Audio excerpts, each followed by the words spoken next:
मार्च 4 तारिखରେ ପୁରୀ ବଡ଼ଦାଣ୍ଡ ବଡ଼ଶଙ୍ଖ ସ୍ଥିତ ବାଘଆଖଡ଼ା ମଠ ପରିସରରେ ପୁରୀ ସହରର ଜଣାଶୁଣା ବରିଷ୍ଠ ନାଗରିକ ସଚିଦାନନ୍ଦ ମହାନ୍ତିଙ୍କ 75ତମ ଜନ୍ମବାର୍ଷିକ ମହାସମାରୋହରେ ପାଳିତ ହୋଇଯାଇଛି। ପୁରୀ ଜିଲ୍ଲା ବରିଷ୍ଠ ନାଗରିକ ମଞ୍ଚ ପକ୍ଷରୁ ଜନ୍ମଦିବସ ପାଳନ କରାଯାଇଥିଲା। ଏହି ଉତ୍ସବରେ ପ୍ରଫେସର ଶରତ କୁମାର ସାହୁ ସଭାପତିତ୍ୱ କରିଥିଲେ। ସମସ୍ତ ସଭ୍ୟମାନେ ପୁଷ୍ପଗୁଚ୍ଛ ପ୍ରଦାନ କରି ଶ୍ରୀ ମହାନ୍ତିଙ୍କ ଦୀର୍ଘ ଓ ସୁସ୍ଥ ନିରାମୟ ଜୀବନ କାମନା କରିଥିଲେ। ସେ କଲିକତା ଓ ପୁରୀ ଆକାଶବାଣୀରେ ପ୍ରୋଗ୍ରାମ ଅଫିସର ଭାବେ କାର୍ଯ୍ୟ କରିବା ସହ ସହରରେ ଲୋକଙ୍କୁ ମିଶିବା ସହ ଅନୁଷ୍ଠାନ ମାନଙ୍କ ସହିତ ପ୍ରଶଂସିତ ହୋଇଛନ୍ତି। ବରିଷ୍ଠ ନାଗରିକ ମାନେ ନିଜ ନିଜ ବକ୍ତବ୍ୟରେ କହିଥିଲେ ସଚିଦାନନ୍ଦ ବାବୁ ଜଣେ ମିଷ୍ଟଭାଷୀ, ମେଳାପୀ, ଭଦ୍ର ଓ ହସଖୁସି ମଣିଷ।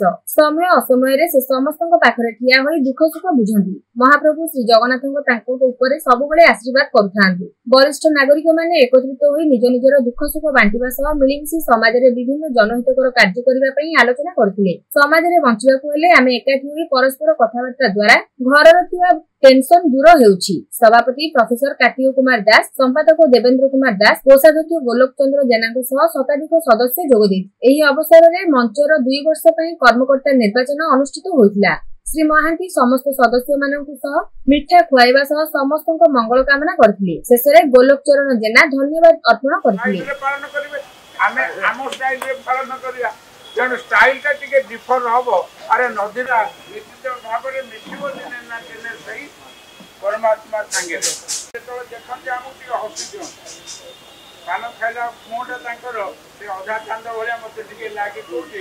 ଯେତେବେଳେ ଦାସାଉ ହାତଟା ଦେଖି ଦିଅନ୍ତି। ଆମେ ସେଇ ହଉଛି ଆମର ବନ୍ଧୁତା। ତେଣୁ ଆମେ କରିଦେଲେ ସେଟା ହେଇଯିବ। ଆରେ ଦୀର୍ଘ ଜୀବନ ତାଙ୍କର ପାଇଁକି ଆମେ କୋଉଠି କାମନା କରିବା? ଗୋଟେ ନିରାମୟ ଜୀବନ ପାଳନ ହବ ତାଙ୍କର, ଦୀର୍ଘାୟୁଷ ହେଲେ ନିରାମୟ ହେଲେ, କିନ୍ତୁ ମନରେ ଟିକେ ଆପଣଙ୍କର ଇନ୍ଦ୍ରିଆ ଶକ୍ତ ନ ହେଇକିରି ଇନ୍ଦ୍ରିଆ ଚିତ୍ତ ଟିକେ ଯଦି ହେଇଯିବେ ତାହେଲେ ଆହୁରି ଭଲ ହବ। ଯୋଉଟା ଏଇ ସମୟରେ ତେଣୁ ବାଘ ଆଖଡ଼ାରେ ବାଘ ଗୋଟେ ଟନିକ ହିସାବରେ ଦେବ, ଆମ ଗୋଟେ ପ୍ରେରଣା ଦେବ। ଆମେ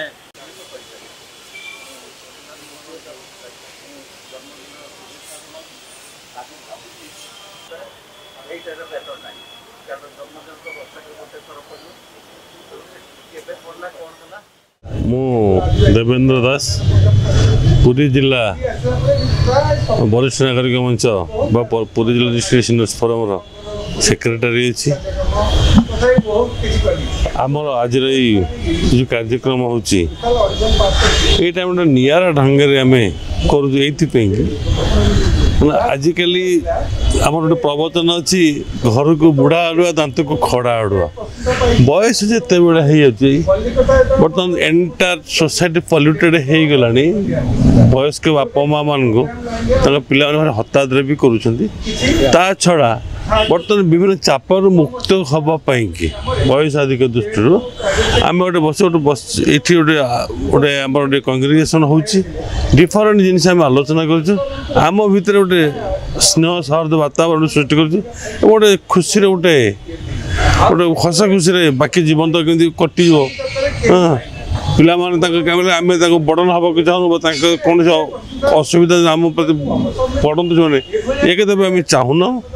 ଆମେ ଚାହୁଁଛୁ ଯେତିକି ସମୟ ବା ଯେତିକି ଦିନ ଆଉ ଆମର ବାକି ରେଷ୍ଟ ଅଫ୍ ଲାଇଫ୍ ଆଉ ଖୁସିରେ ଏପଟେ ମାନେ ଗୋଟେ different atmosphere we want to leave.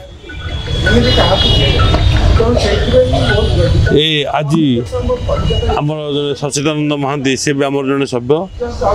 ପ୍ରାୟ ଆମେ ପ୍ରତ୍ୟେକ ମାସରେ କିଛି ନା କିଛି ଆମେ ଏଠି ଯେତିକି ମେମ୍ବର ହେଲେ 100 ପାଖାପାଖି ମେମ୍ବର ଅଛନ୍ତି। ପ୍ରାୟ ପ୍ରତ୍ୟେକ ମାସରେ ଇନ୍ ଆଭରେଜ୍ 4-5 ନିଶ୍ଚିତ ତାଠୁ ଅଧିକା ବି ହେଇଯାଉଛି। ଆମେ ଜନ୍ମଦିନ ପାଳନ କରୁଛୁ। ସମାଜକୁ ଆମେ ଭୁଲିଯିବା ଉଚିତ ନୁହେଁ ଯେ ଆମ ଭିତରେ ସ୍ନେହ ସୌହାର୍ଦ୍ଦ ବଞ୍ଚି ରହୁ ଏବଂ ପିଲାମାନେ ଶିଖନ୍ତୁ ବହୁତ ଜିନିଷ। ଆମ ହିନ୍ଦୁ କଲଚର ବିଷୟରେ ଜାଣନ୍ତୁ। ଆମେ ଏ ଯେଉଁ ଆଜିକାଲି ଯେଉଁ କେକ୍ କଟା ଯେଉଁ ରାଜନୀତି ୱେଷ୍ଟର୍ଣ୍ଣ ସିଭିଲାଇଜେସନ୍ ଯେଉଁଟା ଆମକୁ କ୍ୟାପଚର କରିଚାରିଲାନି, ଆମର ହିନ୍ଦୁ ଧର୍ମରେ ବା ଭାରତୀୟ ସଂସ୍କୃତିରେ ଯେଉଁ ପ୍ରକାର ପରମ୍ପରା, ଯେଉଁ ଜନ୍ମଦିନ ଘରେ ନ ହେଇପାରୁଥିବାରୁ ଆମେ ସେଟା ବଞ୍ଚେଇ ରଖିବା ପାଇଁକି ଆମେ ବରିଷ୍ଠ ନାଗରିକ ମଞ୍ଚ एक अभियान आरंभ कर रेडियो स्टेशन प्रतिष्ठा होता से कार्यरत रही बहुत प्रकार प्रोग्राम कार्यक्रम उपस्थापना एवं आमर ये कृषि कृषक कार्यक्रम सबुथे निजक नियोजित करी तापर एठू प्रमोशन पाई मु कलिकता अवस्थापित हली तापर सेठार ही मोर सेवानिवृत्ति नहीं आसी पुणी मो निज बासभवन पुरी ही निजक निजे अवस्थापित कली एवं तापर आमर एरिया जो वरिष्ठ नागरिक मंच अच्छी ता सहित मुझे जड़ित रही बहुत खुशी लगुच आमर ये जो अनुष्ठान रही निजे बहुत गर्वित अनुभव करुँच बास एति।